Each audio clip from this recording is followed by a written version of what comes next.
दोस्तों आज हमारे बर्ड्स का डे 14 है और अब इनका ग्रोथ बहुत ही तेज़ी से बढ़ रहा है। इस स्टेज पर हमें फीड और टेम्परेचर मैनेजमेंट पर सबसे ज़्यादा ध्यान देना होता है। फार्म का तापमान अब धीरे धीरे कम करना शुरू करें ताकि बच्चे ठंडे माहौल के लिए एडजस्ट हो जाएं।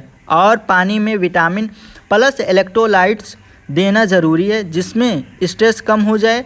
आप देख सकते हो हमारे बर्ड्स कितने एक्टिव और हेल्दी लग रहे हैं। यही सही देखभाल का नतीजा होता है। अगर आप बॉयलर फार्मिंग सीखना चाहते हो और सबसे बेस्ट रिजल्ट पाना चाहते हो तो हमारे पेज को फॉलो करो और सब्सक्रिप्शन ज़रूर लो। केवल मात्र 199 रुपये में आप पूरी फार्मिंग ट्रेनिंग